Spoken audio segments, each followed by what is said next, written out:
So I'm going to show you how to thread a sewing machine. Most modern sewing machines thread up in the same way with small tweaks, but pretty much it's all quite standard these days. So you're going to have a spool thread and you also need a bobbin, and the bobbins come empty and you wind the bobbin thread from the spool thread. Once you've got that wound on there, you can then thread up your sewing machine, and the machine needs both of these together to interlock and pull the fabric together. That's how it works. So we'll start off with the top thread, the spool thread. I'm going to put it on an upright spool holder, but often you have sideways ones and you may even have a stopper. Make sure that it's coming from the right side. So if it's a horizontal one, usually the thread comes from up and under rather than over the top. So it's going like that underneath the spool. On this machine, I've got to do a little catch here, and then I'm going around here, and then we're going to go down and up, and make sure that you catch the upper looper. That's really important that you've caught that for the tension. We're then going to go round here, and often this one gets forgotten. It's a little hook at the top of the needle.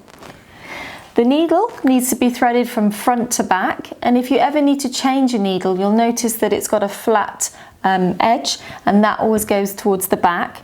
That way you know you're getting it in right. You can always check, because if the needle's facing sideways, you'll know that's not right. So when you thread the needle, it's important to have a really crisp end on your thread, just like you would with a hand sewing needle. There we go. So yeah, when you're threading a needle, you want to make sure you've got a nice crisp end, so cut the end, and I also hold it close to the end so it doesn't buckle back too much. Then for the bobbin. Okay, so we've got a bobbin cover on this machine. I'm going to take that off. You may have a machine where the bobbin case comes out from the inside. Those are very similar. The only thing you need to do with that is you're going to put them in a slightly different way.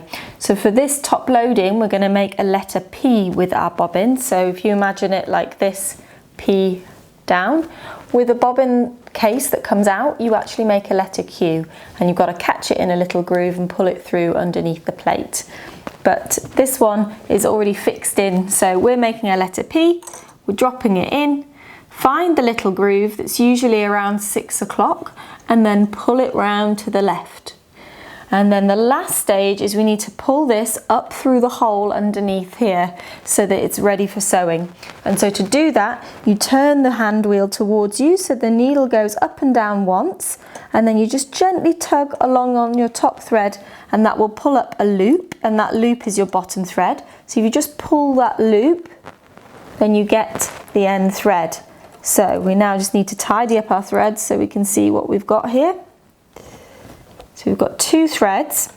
I'm going to make sure the top one is tucked under the presser foot, and then I'm just going to cut them there because I don't need them to be any longer than that, and then pop the plate on top, and you're ready to sew.